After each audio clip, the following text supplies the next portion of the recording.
আমরা সরকারের কাছে দাবি জানিয়েছি যে যত দ্রুত সম্ভব পে স্কেলের গেজেট জারি করে, পে স্কেলের প্রজ্ঞাপন জারি করে যাতে দ্রুত সময়ের মধ্যে কর্মচারীদের পে স্কেল বাস্তবায়ন করা হয়। কেননা এই পে স্কেলকে লক্ষ্য করে দ্রব্যমূল্য প্রতিনিয়ত বেড়ে চলছে।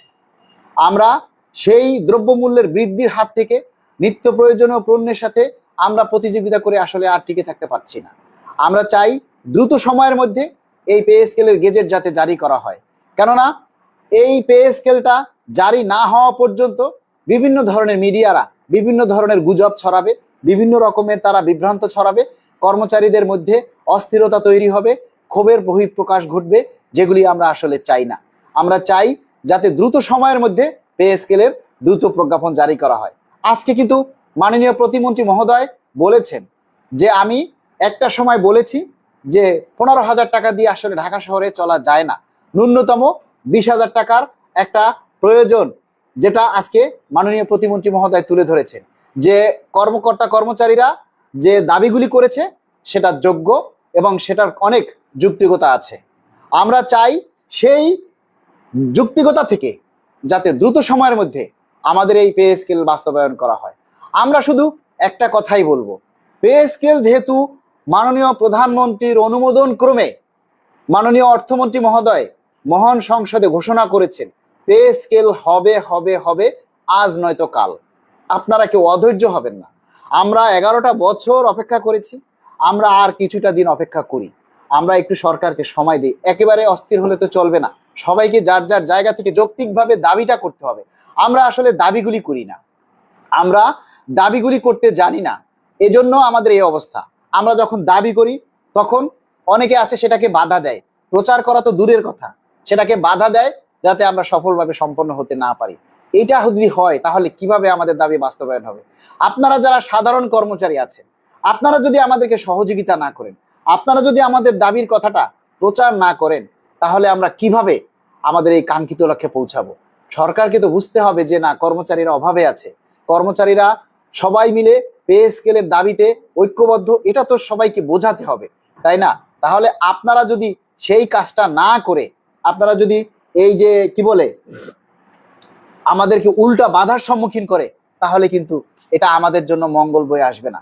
আজকে দেখলাম জুডিশিয়াল সার্ভিস কমিশন এবং পে কমিশন 2025 নিয়ে আরেকটি সুপারিশ প্রণয়ন কমিটির যেটা হয়েছে, সে কমিটিটা আসলে এই কমিটিটা আরেকটু যাচাই বাছাই করে অল্প সময়ের মধ্যেই এটা চূড়ান্ত সুপারিশ সরকারের কাছে জমা দিবে। সরকার সেটা মন্ত্রিসভায়, অর্থ মন্ত্রণালয়ের মাধ্যমে মন্ত্রিসভায় উত্থাপন হবে এবং মন্ত্রিসভায় অনুমোদন দিয়ে দিলেই কিন্তু আমরা ভেটিং শেষে প্রজ্ঞাপন আকারে পাবো। সেই হিসাবে আমরা সবাই একটু ধৈর্য ধরি, আমরা একটু অপেক্ষা করি এবং আমরা আমাদের সাধ্যমতো আমরা ঊর্ধ্বতন কর্মকর্তা, সচিব এবং মন্ত্রী মিনিস্টার যারা আছেন তাদের সাথে আমরা যোগাযোগ চলেছি, তাদের সাথে আমরা যোগাযোগ করছি, তাদের সাথে আমরা যোগাযোগ রাখছি। ইনশাআল্লাহ সামনেও আমাদের যোগাযোগ থাকবে। তবে একটা জিনিস, আপনারা কেউ অনিশ্চয়তা ভুগবেন না যে পে স্কেল হবে না। অবশ্যই পে স্কেল হবে, অবশ্যই পে স্কেল হবে, কারণ এটা মাননীয় প্রধানমন্ত্রীর অনুমোদনকৃত ঘোষণা। এটা কোনো সচিবালয়ের ব্যালকনিতে বারান্দায় বসে কিংবা ওই একটা যে কোনো একটা মিডিয়ার মাধ্যমে ঘোষণা করা হয়নি, মহান সংসদে বাজেট ঘোষণা এটা ঘোষণা করা হয়েছে। সুতরাং কোনো ক্রমেই এটা মানে বাতিল হওয়ার কোনো সুযোগ নেই এবং গেজেট প্রকাশে যত দেরিই হোক, আমরা 1 জুলাই থেকেই এই পে স্কেলের সুবিধা আমরা বকেয়া সহ পাবো। এ বিষয়ে আপনারা নিশ্চিন্ত থাকুন। এটা তো শুধু জুডিশিয়াল বিষয়ক মন্ত্রিসভা কমিটি, তাহলে অন্য দুইটা যে জুডিশিয়াল সভা, জুডিশিয়াল এটা হচ্ছে, আমি আপনাদেরকে একটু বলছি,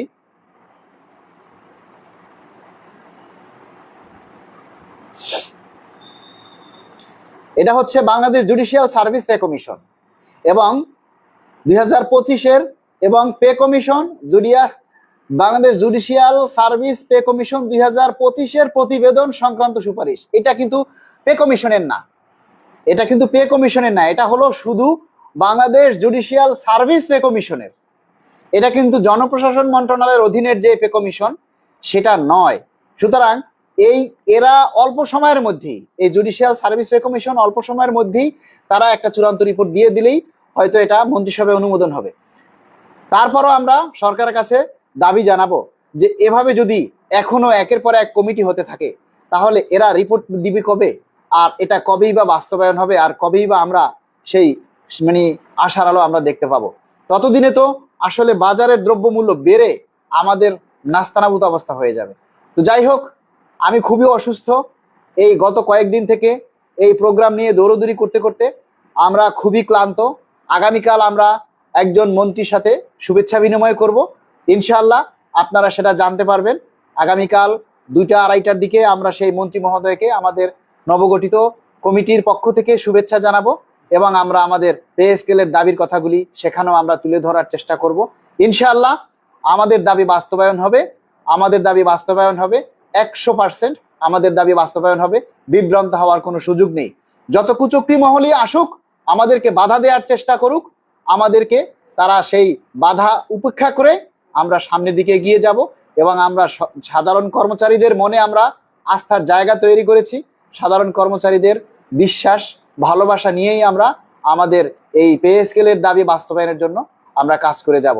ইনশাআল্লাহ সবাই আমাদের জন্য দোয়া করবেন আর ভালো থাকবেন। আর সবাই আমাদের যে দাবিটা, এই দাবিটা সবাই তুলে ধরবেন। আপনারা 2030 সালে গেজেট হলেও কি জুলাই থেকে বকেয়া পাওয়া যাবে? 2030 সালে না, 2050 সালেও যদি পে স্কেল হয় তারপরও আপনাকে ওই 1 জুলাই থেকে পে স্কেল দিয়ে যাবে। আমার মনে হয় সেলিম ইমরান আপনি আউটসোর্সিং এর কোনো কর্মচারী, তাই সরকারি কর্মচারীদের সরকারি সম্পর্কে, সরকারি রুলস রীতি নীতি সম্পর্কে আপনার ধারণা নেই। এবং আমি আর একটা জিনিস বুঝলাম যে আপনার পারিবারিক শিক্ষা নেই।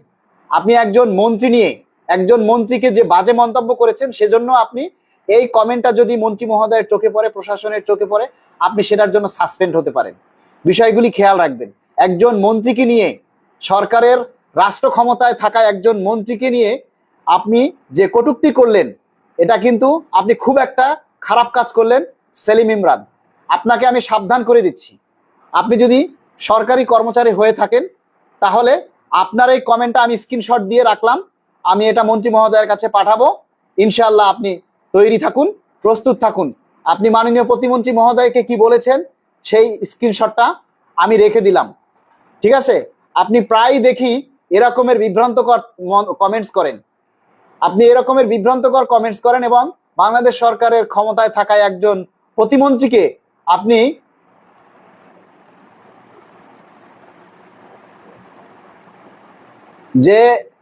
যে ইয়াটা করলেন, ঠিক আছে, আপনি যে কমেন্টটা করলেন এটার স্ক্রিনশটটা সেলিম ইমরান সাহেব আমি রেখে দিলাম।